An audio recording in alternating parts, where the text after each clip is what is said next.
The blood-red sun sank below the horizon as Stella Adams stumbled through the doorway of the Broken Spur saloon, her dress torn and mudded from the long journey, her face bearing the unmistakable marks of a woman who had fled something terrible. Sweetwater, Wyoming Territory, 1876. The railroad had brought civilization, and with it, civilization's troubles. For Stella, those troubles had a name and a face she hoped never to see again. At 22, she'd already seen enough hardship to last several lifetimes. The death of her parents to typhoid 3 years earlier had left her vulnerable to the advances of a wealthy businessman from Chicago who had promised marriage and delivered only pain. The saloon fell silent as she entered, all eyes turning to assess the newcomer. Women alone were rare enough in these parts, but a woman in her condition, exhausted, disheveled, clearly running from something, was cause for curiosity. "I need work," she announced to no one in particular, her voice hoarse from dust and disuse. "Any work." The barkeep, a heavy-set man with a mustache that seemed to droop with the weight of years spent listening to men's troubles, eyed her skeptically.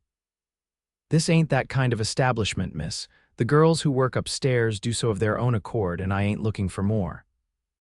Stella straightened her spine. "I can cook, I can clean, I can serve drinks. I'm stronger than I look." A chuckle from the corner drew her attention. A man sat alone, hat tipped low over his eyes, boots crossed at the ankles as he leaned back in his chair. "Lottie's been needing help at the boarding house," he said without looking up. "Cook just quit on her last week, left her in quite a state." Stella nodded her thanks, turning back to the barkeep. "Where might I find this Lottie?" Before he could answer, the saloon doors swung open again and a man of imposing height entered. His clothes were of fine quality, though trail-worn, and the gun on his hip looked well used. The star pinned to his vest caught the lamplight. "The sheriff." "Got a telegram about a woman matching your description," he said, eyes fixed on Stella. "Someone in Chicago mighty concerned about your whereabouts." Stella felt her knees weaken. She'd traveled hundreds of miles, spent nearly every cent she had, all to escape the man who claimed ownership of her through false promises and brute force. "Sheriff, I don't believe we've been properly introduced." The man from the corner stood up, revealing himself to be tall and broad-shouldered, with eyes the color of a summer storm and a face weathered by sun and wind. "Ryan O'Malley," he said, extending his hand to the lawman. "Just bought the Ferguson place east of town."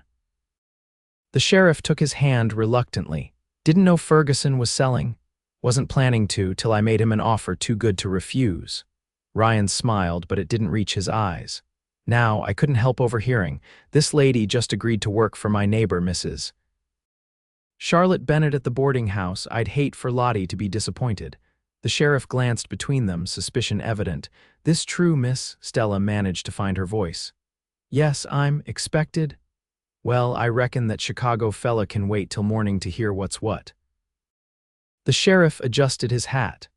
"But I'll be wanting to speak with you proper tomorrow, miss, clear up any misunderstandings." After the sheriff departed, Stella turned to the stranger who had intervened. "Why would you do that? You don't know me." Ryan O'Malley studied her for a long moment. "I know trouble when I see it, and I know the difference between someone running to something and someone running from something." He gestured toward the door. "Come on, I really do know Lottie, and she really does need help." Stella hesitated. The man before her was undeniably handsome, with the kind of quiet confidence that came from facing the wilderness and surviving. But she had learned the hard way that handsome men with smooth words were often the most dangerous. "I don't need charity," she said firmly. "It's not charity if you're working," Ryan countered, "and Lottie runs a respectable place, no funny business." The alternative was sleeping in the stables or worse. With reluctance, Stella nodded and followed Ryan O'Malley into the gathering dusk.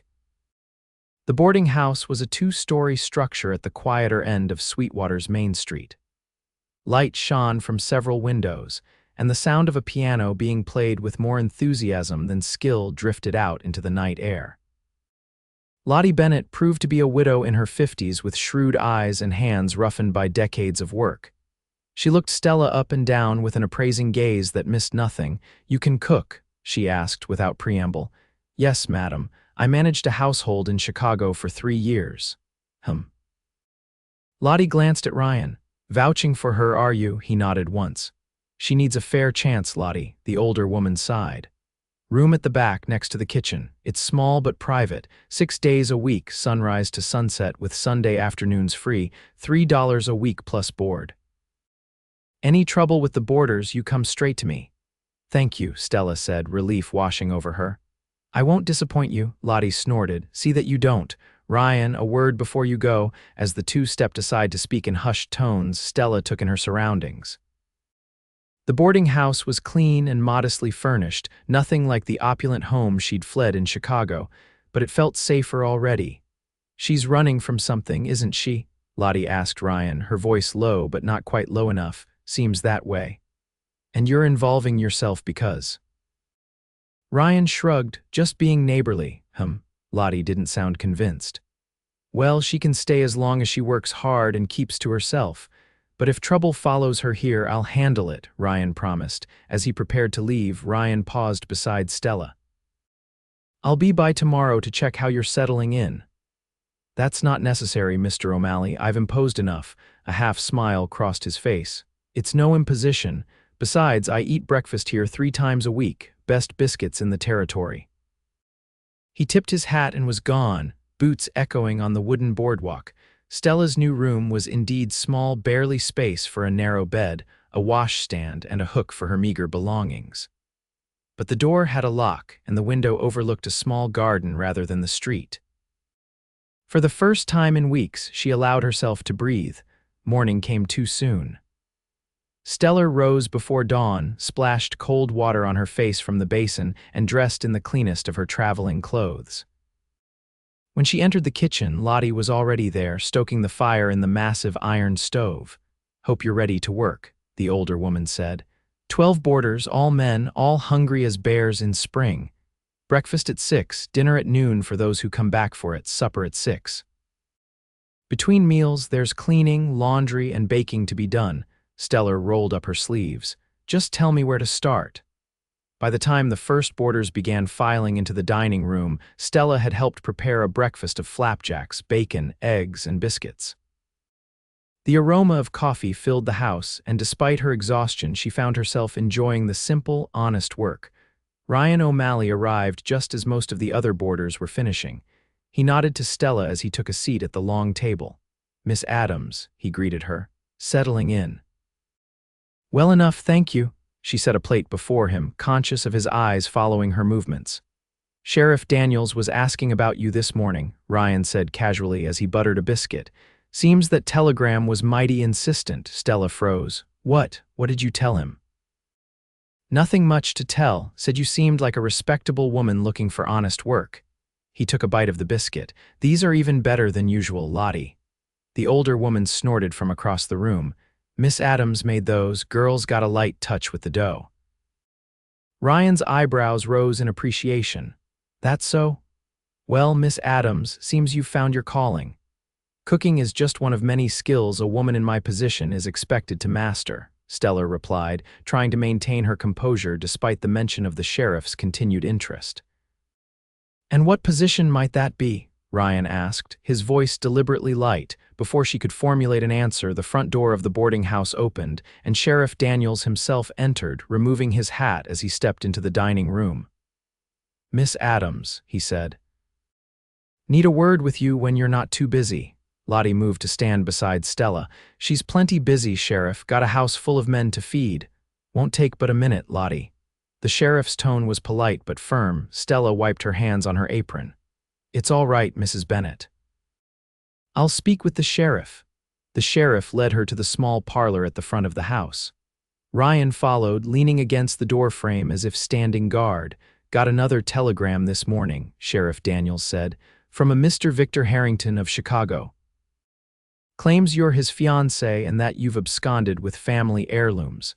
Stella's hand flew to her throat, where a simple gold locket, the only thing she had left of her mother, hung on a thin chain. That's a lie. I took nothing that wasn't mine by right. The sheriff studied her face. Says you're unwell, prone to flights of fancy and in need of proper care. The only thing I'm in need of is distance from Victor Harrington, Stella said, anger overriding her fear. He is not my fiancé, he was my employer, nothing more. That's not what the telegram says. Ryan pushed off from the doorframe. Sheriff, in this country, we generally take a person at their word until proven otherwise. Miss Adams says she's not engaged to this man, and I'm inclined to believe her. The sheriff frowned. This isn't your concern, O'Malley. I'm making it my concern. Ryan's voice remained level, but there was steel beneath the calm. Miss Adams is under Lottie's roof now, which means she's under the protection of this community. An uncomfortable silence stretched between the two men before the sheriff finally shrugged.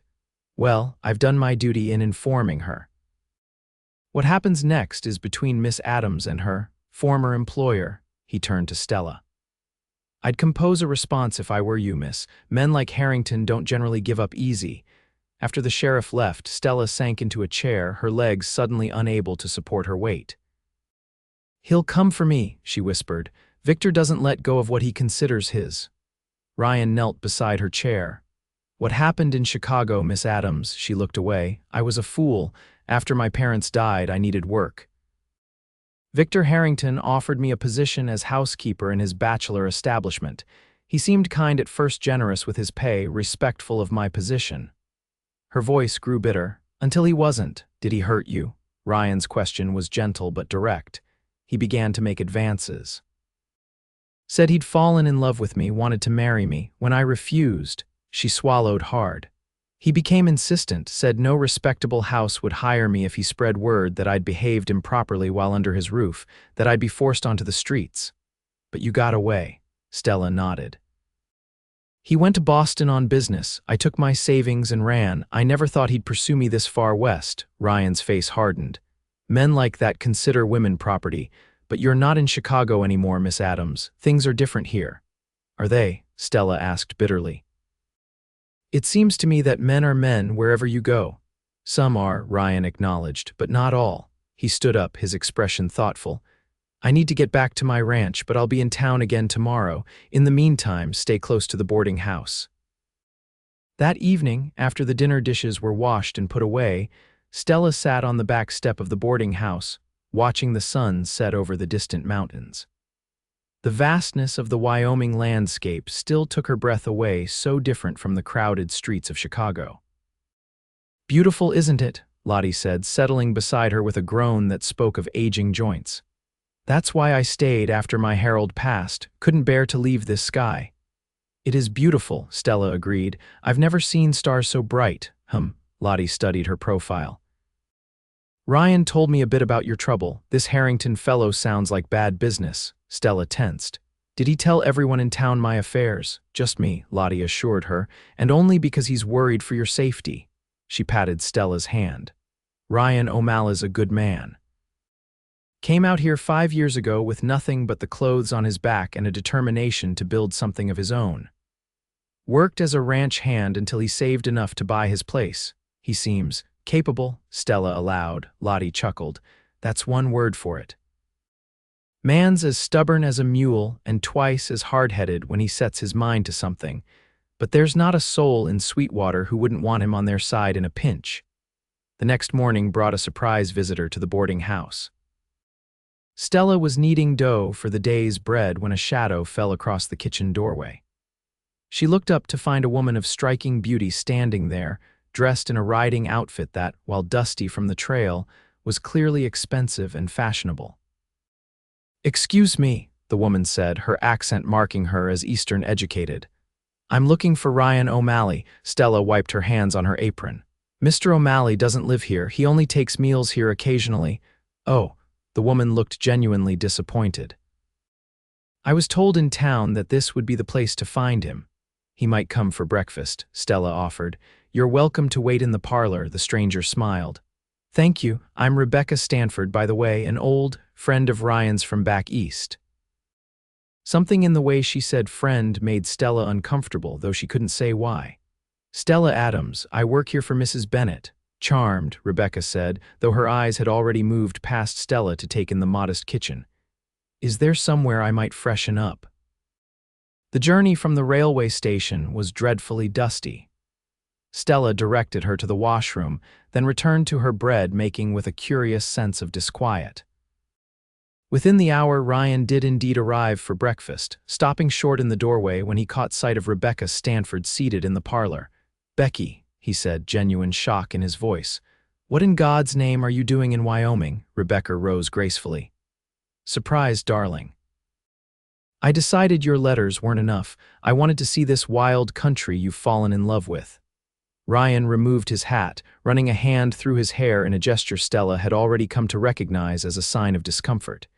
"You should have told me you were coming. I could have prepared." "And spoil the surprise? Never." Rebecca stepped closer to him, placing a gloved hand on his arm. "Aren't you going to kiss me hello? It's been over 2 years." To Stella's dismay, Ryan did bend to place a brief kiss on Rebecca's cheek. "You look well," he said. "Life in Boston must agree with you." "It would agree with both of us," Rebecca replied, a hint of reproach in her tone. "Father's offer still stands, you know, a partnership in the firm, a house on Beacon Hill." "Becky," Ryan's voice held a warning, "we've been through this." Stella realized she was staring and quickly turned back to her dough, pounding it with perhaps more force than necessary. But she couldn't help overhearing as Ryan led Rebecca to a far corner of the dining room, their conversation continuing in low tones. Throughout the day, as Stella went about her chores, she found her thoughts returning to Ryan O'Malley and his elegant visitor. It shouldn't matter to her what relationship existed between them. Ryan was nothing to her, merely a kind stranger who had offered assistance when she needed it. Yet the thought of him returning to Boston with the beautiful Rebecca Stanford left her feeling oddly hollow. That evening, as Stella was hanging the last of the laundry on the line behind the boarding house, she heard the creak of the garden gate. Looking up, she found Ryan standing there, hat in hand. "Miss Adams," he greeted her. "Lottie said I'd find you out here." Stella nodded, suddenly conscious of her work-worn appearance compared to Rebecca Stanford's polish. "Mr. O'Malley, your friend seemed pleased to see you this morning." A shadow crossed his face. "Becky and I, we have a complicated history." "It's none of my business," Stella said quickly. "Maybe not," Ryan agreed. "But I wanted you to know what you overheard this morning. Becky and her father have been trying to convince me to return east for years." "I have no intention of doing so." Stella found herself oddly relieved by this declaration. "Wyoming suits you then?" "It does." Ryan stepped closer, helping her hang the last sheet. "I came here to build something of my own, not to live off someone else's success. Out here, a man is judged by his own merits, not by his family name or connections." "Is that why you helped me? Because out here people are judged on their own merits." Ryan's expression softened. "I helped you because you needed help, Miss Adams. No more complicated than that." Stella wasn't sure she believed that. In her experience, men always had ulterior motives. "Well, I appreciate it all the same." "About your situation," Ryan said, changing the subject. "I've been thinking, if Harrington does come looking for you, it might be best if you weren't in town." Stella felt a chill. "Are you suggesting I run again? I can't keep running forever, Mr. O'Malley." "No, not running." Ryan twisted his hat in his hands. "My ranch is 15 miles east of town. I need help around the place, someone to cook, keep the house in order. It's isolated, hard to find unless you know where you're going. You'd be safer there until we figure out a more permanent solution." "We," Stella repeated. "Mr. O'Malley, I'm grateful for your concern, but my problems are not yours to solve." "Maybe not," he acknowledged. "But I'm offering anyway." Before Stella could respond, the back door of the boarding house opened, and Rebecca Stanford emerged, now dressed in an evening gown that would have been more appropriate for a Boston dinner party than a Wyoming boarding house. "There you are, Ryan," she called. "I've been looking everywhere for you." Her eyes flickered to Stella, taking in the domestic scene with obvious disapproval. Ryan straightened. "Becky, you remember Miss Adams, of course." Rebecca's smile didn't reach her eyes. "The cook," Stella felt her face flush. "If you'll excuse me, I need to start supper preparations." As she hurried inside, she could hear Rebecca's voice, pitched deliberately loud enough to carry. "Really, Ryan, I don't understand why you insist on associating with these frontier types. You were raised for better things." The days that followed fell into a rhythm. Stella threw herself into her work at the boarding house, finding unexpected satisfaction in creating order from chaos and providing nourishment that was received with genuine appreciation. The boarders, mostly ranch hands, a couple of shopkeepers, and a young deputy were respectful, if a bit rough around the edges. Ryan continued to take his meals at the boarding house several times a week, often accompanied by Rebecca, who had taken a room at the town's one hotel. The Eastern woman made little effort to hide her disdain for Sweetwater and its inhabitants, though she maintained a facade of politeness that fooled no one. "I simply cannot understand how anyone chooses to live in such primitive conditions," she remarked one morning, watching Stella knead bread dough. "No proper society, no cultural diversions, not even reliable mail service." "Some people value different things," Stella replied, keeping her tone neutral. "Independence, open spaces, the freedom to build something of one's own." Rebecca arched a perfectly shaped eyebrow. "Is that why you came west, Miss Adams, for independence?" Something in her tone suggested she knew more than she was letting on. Stella kept her expression carefully blank. "I came for work, Miss Stanford. Mrs. Bennet has been kind enough to provide it." "Yes, how fortunate for you." Rebecca traced a pattern on the tablecloth with one gloved finger. "Though I imagine your previous position in Chicago was considerably more comfortable." Stella's hands stilled on the dough. "How do you know about Chicago?" Rebecca smiled, a cat playing with its prey.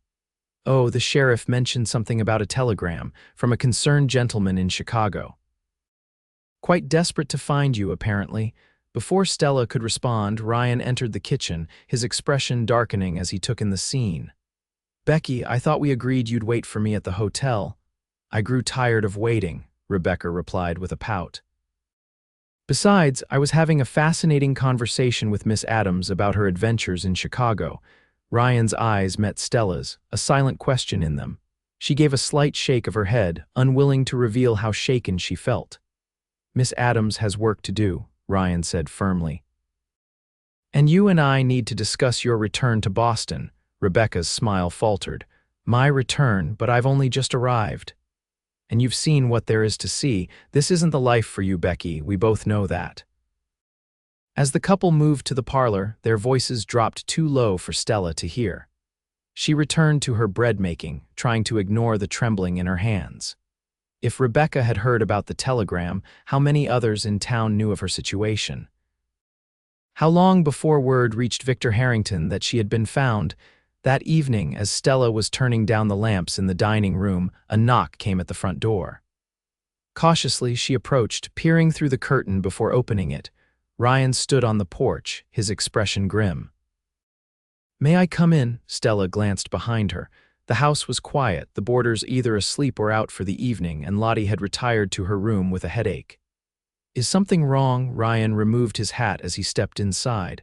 "I wanted to warn you, Becky sent a telegram today." Stella's blood ran cold. "To Victor Harrington?" "I don't know," Ryan admitted, "but I don't trust her intentions. She was asking too many questions about you in town." He ran a hand through his hair. "I think you should reconsider my offer. Come to the ranch at least until we know what she's up to." "Why are you doing this?" Stella demanded suddenly.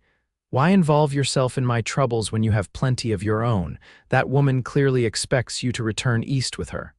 "Becky and I were engaged once," Ryan said quietly. "Before I came west. I broke it off when I realized she wanted to change everything about me to fit her idea of a proper Boston gentleman.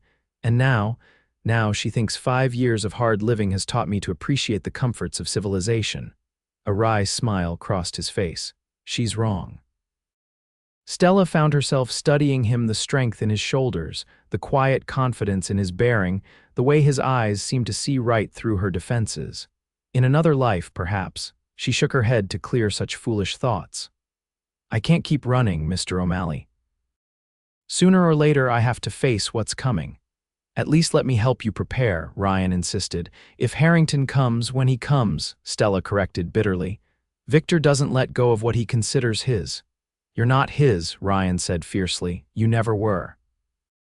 The intensity of his statement startled her. For a moment they stood in silence, the air between them charged with something Stella wasn't ready to name. Finally, Ryan cleared his throat. Think about what I said. The offer stands. He turned to go, then paused at the door. Whatever happens, you're not alone in this, Stella. It was the first time he had used her given name. The sound of it in his deep voice stayed with her long after he had gone. The warning came 2 days later. Sheriff Daniels stopped by the boarding house just as breakfast was ending, his expression troubled. "Miss Adams," he said, taking her aside. "Thought you should know. Got a telegram saying that Mr. Harrington from Chicago will be arriving on tomorrow's train. Says he's coming to fetch his fiancé and won't be leaving without her." Stella felt the room spin around her. "I'm not his fiancé," she whispered. "So you've said." The sheriff looked uncomfortable. "Look, miss, I don't know what's between you and this gentleman, but I can't stop him from coming to town. This isn't a legal matter as far as I can tell." "Thank you for the warning," Stella managed. After the sheriff left, Stella found herself moving through her chores in a daze. Victor was coming. He had found her, just as she had feared he would. And once he arrived with his money and his influence and his smooth way of twisting the truth, what chance did she have? She was hanging laundry in the backyard when she heard the garden gate open. Turning, expecting to see Lottie or one of the boarders, she instead found Rebecca Stanford watching her with an unreadable expression. "Miss Adams," Rebecca greeted her. "I thought we should have a proper talk, woman to woman." Stella straightened, brushing a strand of hair from her face. "About what, Miss Stanford?" "About Ryan, of course." Rebecca stepped further into the garden. "I've seen the way he looks at you, the way he's appointed himself your protector. It's quite touching, really." "Mr. O'Malley has been kind to me, nothing more," Stella said stiffly. Rebecca laughed, the sound like breaking glass. "Is that what you tell yourself? Well, perhaps you're right. Ryan has always had a weakness for strays and lost causes." "Is there a purpose to this conversation, Miss Stanford?" "Indeed there is." Rebecca's voice hardened. "I want you to understand that Ryan O'Malley belongs in Boston with me. This frontier experiment of his has gone on long enough. He has responsibilities back east, family connections, business opportunities that he's neglecting for this childish fantasy of independence." "If that's true, why hasn't he returned in 5 years?" Stella challenged. "Pride," Rebecca said dismissively. "Stubbornness, but he'll come around, especially now that your situation has become untenable." Stella went cold. "What do you mean?" "Your Mr. Harrington arrives tomorrow, does he not? I imagine he'll be quite relieved to find his wayward fiancé safe and sound." "You told him where to find me," Stella realized. "You sent that telegram." Rebecca shrugged elegantly. "Let's just say I facilitated a reunion. Once you're gone, Ryan will have one less reason to stay in this God-forsaken wilderness." The betrayal stung, even though Stella had never trusted Rebecca. "Does Ryan know what you've done? What would it matter if he did? You'll be gone, back to Chicago where you belong, and Ryan will finally see reason." Rebecca adjusted her gloves. "It's for the best, Miss Adams. Surely you realize that a man like Ryan could never seriously consider a woman in your position. Whatever your relationship with Mr. Harrington, you're damaged goods now. Ryan deserves better." With that parting shot, Rebecca turned and left the garden, the gate swinging shut behind her with a decisive click. Stella stood frozen among the damp laundry, Rebecca's words echoing in her mind. Damaged goods. It was the same thing Victor had told her when she'd rejected his advances that no respectable man would want her if he spread rumors about her virtue. Making a sudden decision, Stella abandoned the laundry and hurried inside to her small room. She packed her few belongings into the same carpet bag she'd arrived with, her hands moving with desperate efficiency. She couldn't stay and face Victor, couldn't bear to see the look on Ryan's face when Victor spun his web of lies about her. She left a note for Lottie, apologizing for her abrupt departure and thanking her for the opportunity. Then, slipping out the back door, Stella headed for the livery stable. The owner knew her from her work at the boarding house and agreed to rent her a horse, though he looked skeptical when she claimed to be making a day trip to visit friends at a nearby ranch. By mid-afternoon, Stella had left Sweetwater behind, riding east into the vast Wyoming countryside.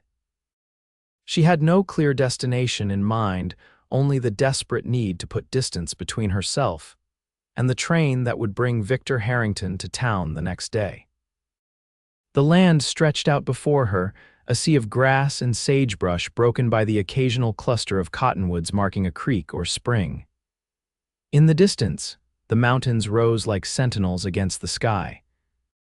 It was beautiful and terrifying in its vastness, a place where a person could disappear completely. As the sun began to sink toward the western horizon, Stella realized she had made a terrible miscalculation. She had no idea how to navigate in this empty country, no supplies beyond a canteen of water and a few biscuits hastily wrapped in a napkin. The temperature was dropping rapidly with the approaching night, and the wind had picked up, carrying a hint of rain. She was considering whether to turn back when her horse suddenly shied, startled by something in the brush. Unprepared, Stella lost her balance and tumbled to the ground, landing hard on her side. The horse bolted, taking her meager supplies with it. Stella lay winded for several minutes, pain shooting through her ankle when she tried to stand. Not broken, she thought, but definitely sprained. Miles from town, without a horse, injured, and with night falling, she had exchanged one desperate situation for another, possibly worse one. Fighting back tears of pain and frustration, Stella managed to get to her feet. She couldn't stay where she was. The night would be cold, and there was no shelter. Limping painfully, using a branch as a makeshift crutch, she began moving in what she hoped was the direction of Sweetwater. The first raindrops began to fall as darkness settled fully over the land. Within minutes, the gentle shower had become a downpour, soaking Stella to the skin and turning the ground to slippery mud that made walking with her injured ankle nearly impossible. She stumbled on, driven by the knowledge that to stop meant almost certain death from exposure. It was the light that saved her, a faint glow in the distance that seemed to flicker and dance in the rain. A house, or perhaps a ranch. Stella altered her course, heading toward it with renewed determination. The building that gradually took shape through the curtain of rain was larger than she had expected, a substantial log house with a wide porch, and several outbuildings visible in the murky darkness. A lantern hung by the door, its flame protected from the elements, casting a welcoming glow.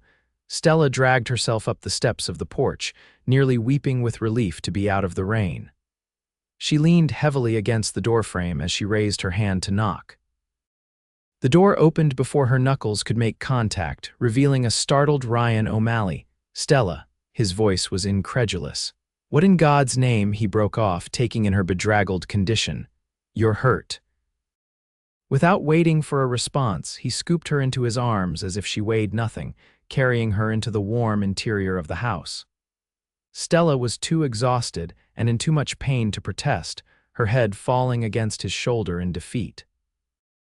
Ryan set her gently in a chair before the fire that blazed in a large stone fireplace. The room was simply but comfortably furnished, with a solid wooden table, several chairs, and bookshelves lining one wall. "What happened?" he demanded, kneeling to examine her swollen ankle. "How did you get here?" Through chattering teeth, Stella explained her flight from Sweetwater, the fall from the horse, and her desperate trek through the gathering storm. Ryan's expression darkened as she spoke. "You could have been killed," he said, his voice rough with emotion. "Do you have any idea how dangerous it is to be out there alone at night in this weather?" "I couldn't stay," Stella whispered. "Victor arrives tomorrow, Rebecca told me. She's the one who sent for him." Ryan's jaw tightened. "I suspected as much. When Lottie told me you'd gone, I rode to town to confront her. Becky admitted everything." "She wants you to go back to Boston," Stella said. "She thinks with me gone, you'll have one less reason to stay." "Becky never did understand me," Ryan said quietly. He rose and moved to a chest against the wall, returning with a blanket. "Here, you need to get out of those wet clothes before you catch your death. I'll step out while you change." He handed her the blanket and a flannel shirt that would serve as a makeshift nightgown. "The bedroom's through there. I'll sleep out here by the fire." Left alone, Stella peeled off her sodden dress and undergarments, wrapping herself in the oversized shirt that smelled of soap and pine and something indefinably masculine. The bedroom was as simply furnished as the main room, a large bed with a patchwork quilt, a chest of drawers, a rocking chair by the window. A man's room, but neat and orderly. When she emerged, Ryan had prepared a simple meal of beans, bacon, and cornbread. He'd also found bandages and a tin of salve, which he used to bind her ankle after she'd eaten. "It's not broken," he confirmed, "but you won't be walking far for a few days." Stella stared into the fire, the enormity of her situation settling over her. "I've made a terrible mess of things, haven't I, running away, ending up at your ranch of all places." "Actually," Ryan said with a hint of a smile, "you've ended up exactly where I suggested you should be. Though I'd have preferred you arrived by more conventional means and preferably without injuring yourself." Despite everything, Stella found herself smiling back. "I suppose I have." Ryan's expression grew serious. "Stella, about Harrington, I can't face him," she interrupted.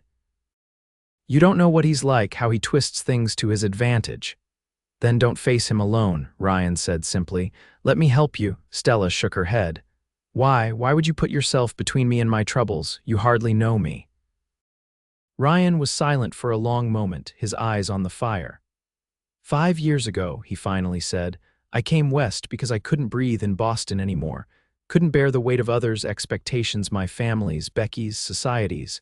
Out here, I found something I hadn't even known I was looking for."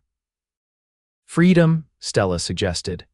"That's part of it," he agreed, "but also purpose, meaning. I built this ranch from nothing, learned to survive in this country by my own wits and the help of neighbors who judged me on what I could do, not who my family was." He looked at her then, his gaze direct and unguarded. "When I saw you walk into that saloon, I recognized something in you, the same hunger for a chance to prove yourself, to build a life on your own terms.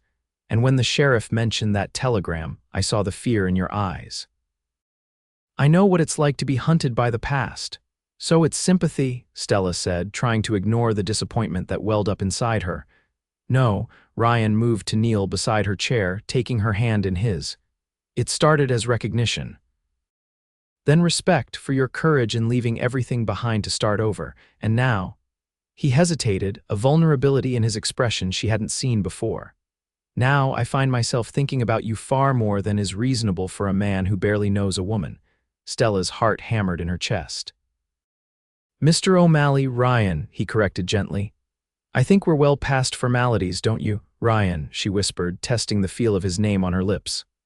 "I'm not what you think. My past, your past is your own," he said firmly, "as mine is mine.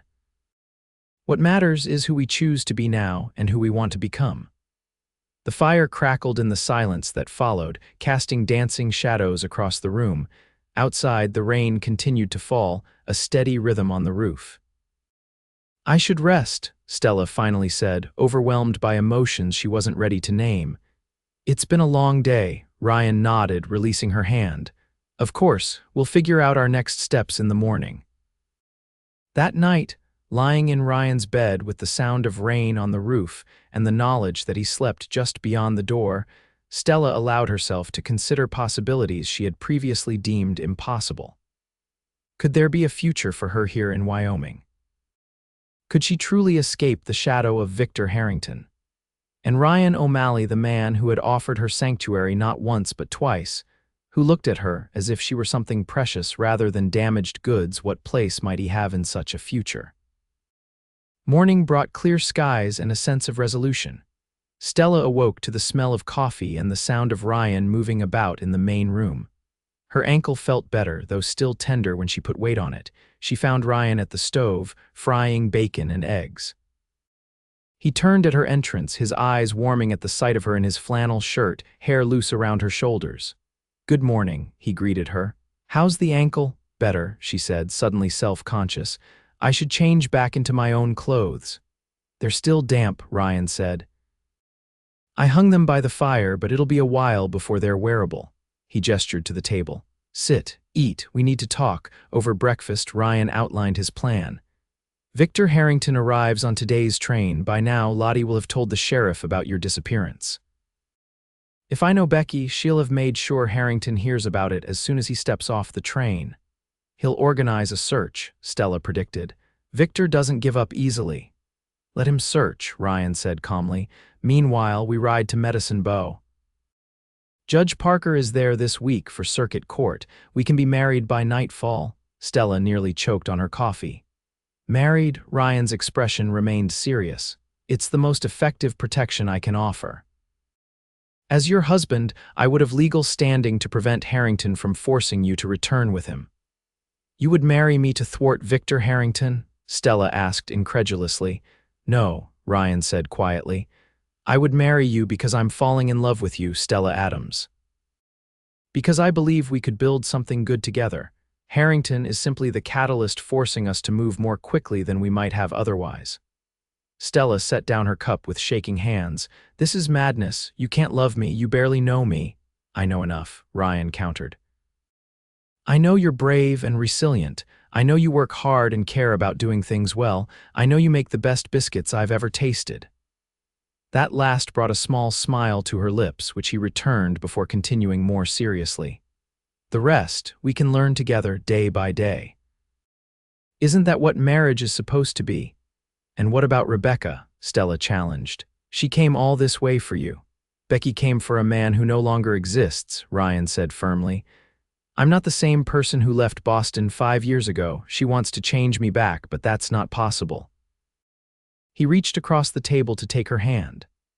I'm not asking for an answer this minute. Think about it while I saddle the horses. If your answer is no, I'll take you wherever you want to go. Denver, Cheyenne, San Francisco. I'll give you enough money to start over. But if your answer is yes.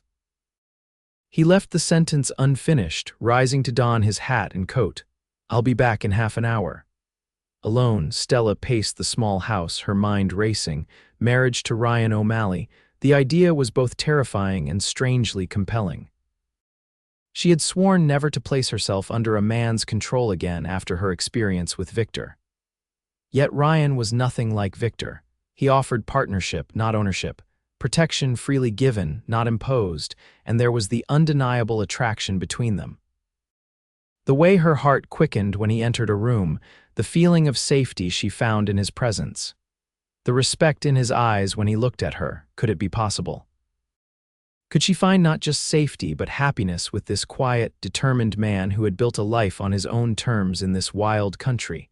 When Ryan returned, Stella was waiting on the porch, dressed in her now dry clothes, her meager belongings packed in the carpet bag beside her. I've made my decision, she said as he approached. Ryan stopped at the foot of the steps, his expression carefully neutral. And I'll marry you, Stella said.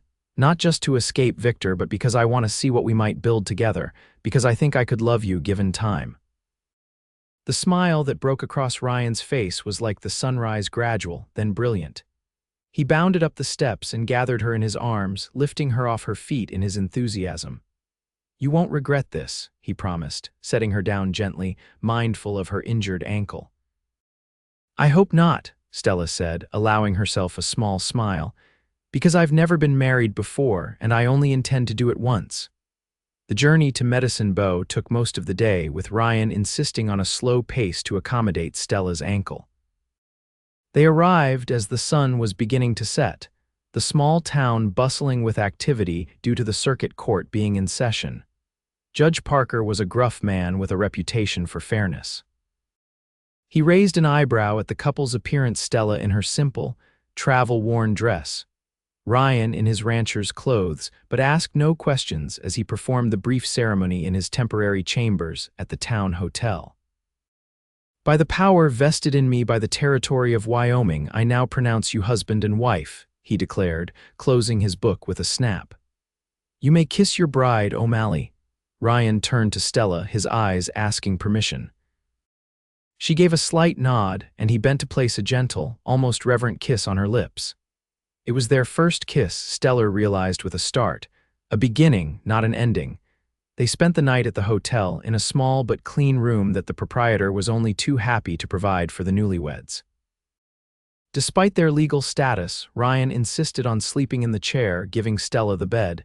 We'll do this properly, he said, when you're ready, not because circumstances forced our hand.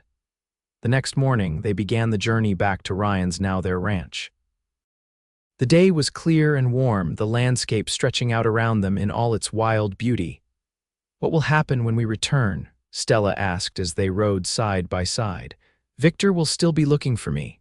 Let him look, Ryan said confidently. You're Mrs. Ryan O'Malley now. He has no claim on you. Stella wasn't convinced it would be that simple, but she kept her doubts to herself. For now, it was enough to feel the weight of the simple gold band on her finger, a ring that had belonged to Ryan's mother, he'd told her, and to know that, legally at least, she was no longer alone. They arrived at the ranch late in the afternoon to find an unexpected scene. 2 horses were tied at the hitching post, one belonging to Sheriff Daniels, the other a fine, Eastern-bred stallion that spoke of wealth and privilege. Ryan's expression hardened. "Stay behind me," he told Stella as they approached the house. The door opened before they could reach it. Victor Harrington emerged onto the porch, his elegant figure a stark contrast to the rustic setting. He was exactly as Stella remembered, handsome in a cold way, with eyes that calculated everything in terms of profit and loss. "Ah, there she is," Victor said, his voice smooth as silk. "My wayward fiancé, you've led me on quite a chase, Stella dear." Ryan dismounted in one fluid motion, then helped Stella down, keeping her partially shielded behind him. "You're trespassing on private property, Mr. Harrington." "Am I?" Victor's smile didn't reach his eyes. "I was under the impression that I was searching for my future wife, who disappeared under suspicious circumstances. The sheriff here has been most helpful." Sheriff Daniels stepped out onto the porch, looking uncomfortable. "Miss Adams, you gave folks quite a scare running off like that." "Mr. Harrington has been mighty concerned." "It's Mrs. O'Malley now," Ryan said firmly. "Stella and I were married yesterday in Medicine Bow. Judge Parker performed the ceremony." Victor's face darkened with anger. "That's preposterous. Stella is engaged to me." "Whatever ceremony you performed was illegal. We were never engaged." Stella found the courage to speak, stepping out from behind Ryan. "I was your housekeeper, nothing more. You know that, Victor." "Is that what you've told these people?" Victor's voice was dangerously soft. "That you were merely my employee. How convenient you've left out the part where you shared my bed willingly for months." Stella felt as if she'd been struck. "That's a lie, is it?" Victor raised an eyebrow. "I have letters, my dear, love letters in your own hand. Quite explicit in their content. Forgeries," Stella spat. "I never wrote you any letters." The sheriff shifted uncomfortably. "Look, this is getting complicated. Maybe we should all go back to town, sort this out proper." Like Ryan's voice was steady. "There's nothing to sort out.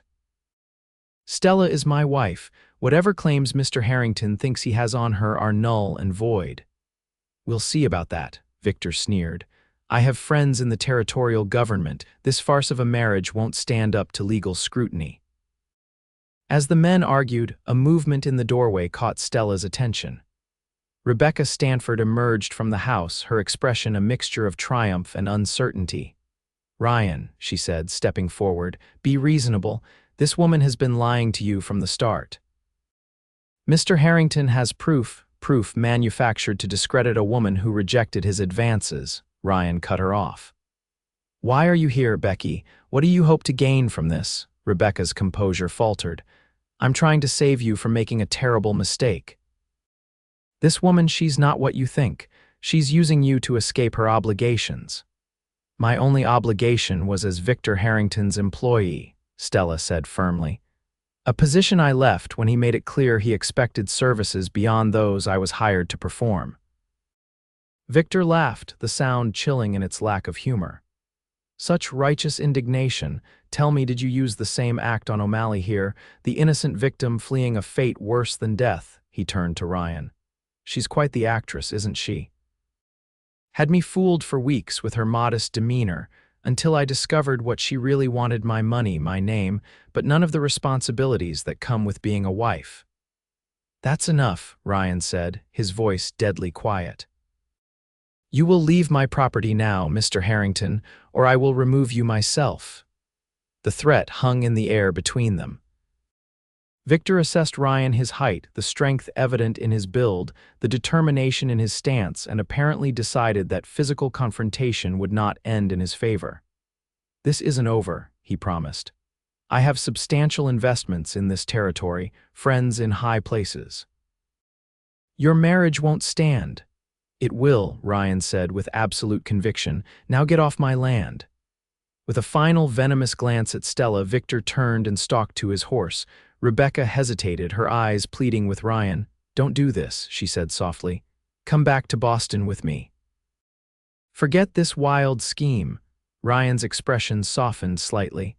Becky, you and I were over long before I left Boston. We want different things. We always did. And she gives you what you want. Rebecca gestured to Stella, bitterness in her voice. She gives me the chance to be the man I want to be, Ryan replied, not the man someone else thinks I should be. Rebecca's face crumpled for an instant before she regained her composure. Without another word, she followed Victor to the waiting horses. The sheriff lingered, clearly uncomfortable with the entire situation. I'll be checking with Judge Parker, he warned. If there's any irregularity with this marriage, there isn't, Ryan assured him, but you're welcome to check. Now, if you don't mind, my wife and I would like some privacy. It's been a long few days. After the unwelcome visitors had departed, Stella and Ryan stood on the porch watching the dust settle on the trail. The tension that had built during the confrontation slowly dissipated, leaving them both drained. Are you all right? Ryan asked, turning to Stella with concern in his eyes. She nodded, though in truth she felt shaken to her core. Do you think they'll be back? Victor, possibly, Ryan acknowledged. But not Becky. She's hurt and angry, but she'll go back to Boston. This isn't her world. And me. Stella asked quietly. Is this my world? Ryan studied her face. That's for you to decide. I meant what I said yesterday. I believe we could build something good together, but I won't hold you to vows spoken in haste if you truly want to leave. Stella looked out over the land, Ryan's land, now technically hers as well. The ranch house nestled against a backdrop of distant mountains, with rolling grassland stretching toward the horizon. It was wild and beautiful and entirely different from anything she had known before. I don't want to leave, she said slowly, but I'm afraid Victor is powerful and vindictive. He won't give up easily. Neither will I, Ryan promised. We'll face whatever comes together. The word held a wealth of promise and possibility. Stella had been alone for so long, first as an orphan making her way in a hostile world, then as a woman fleeing a predator.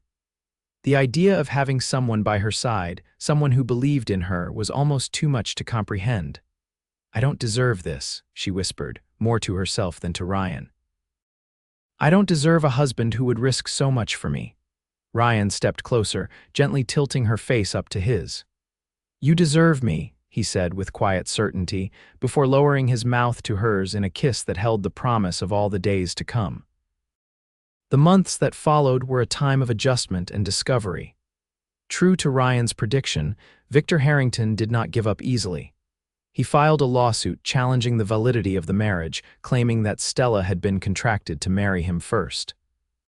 But Judge Parker stood firm in his recognition of the O'Malley union. And when several women from Chicago came forward with similar stories of Harrington's predatory behavior toward his female employees, the case was dismissed. Rebecca returned to Boston, sending a brief note to inform Ryan that she had become engaged to the son of a prominent banker, a man, she wrote pointedly, who appreciated the advantages of civilized society. For Stella, life on the ranch was a revelation. The work was hard but satisfying, keeping the house, tending a vegetable garden that she expanded with each passing season, learning to ride and shoot and navigate the vast Wyoming landscape. Ryan was a patient teacher, and if he sometimes found her city-bred ignorance amusing, he never made her feel less for it.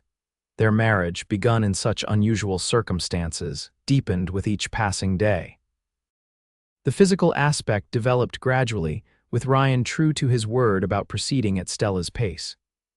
Their first true night as husband and wife came weeks after the wedding ceremony, when Stella finally felt safe enough to trust not just Ryan, but herself and her own desires. I never thought I could feel this way, she confessed afterward, lying in his arms as the moon cast silver light through the bedroom window. Like I'm exactly where I'm meant to be. Ryan's hand traced lazy patterns on her bare shoulder. I knew from the moment I saw you in that saloon, looking like you'd been through hell but still standing tall. I thought, there's a woman worth knowing. Is that why you interfered with the sheriff? Partly, Ryan admitted, but mostly because I recognized the look in your eyes. I'd seen it in my own reflection enough times, the look of someone who'd run as far as they could and still wasn't sure it was far enough. Stella propped herself up on an elbow to study his face in the moonlight. And now, have we run far enough? Ryan smiled, pulling her closer. I'm not running anymore. I'm home. As the seasons changed, the ranch prospered under their joint care. Ryan's cattle business expanded, and Stella's garden produced enough to sell vegetables and preserves in town. They became known in the community Ryan for his fair dealings and willingness to help neighbors in need, Stella for her cooking and her quiet determination to overcome any challenge the frontier presented. Winter brought early snow that year, blanketing the land in white and keeping them close to home. One evening, as they sat before the fire, Stella working on mending while Ryan read aloud from one of his cherished books, she felt a quickening in her body, a flutter so faint she might have imagined it. She set aside her sewing, placing a hand on her slightly rounded belly. "Ryan," she said softly, interrupting his reading. "I think the baby just moved." Ryan was beside her in an instant, his hand covering hers.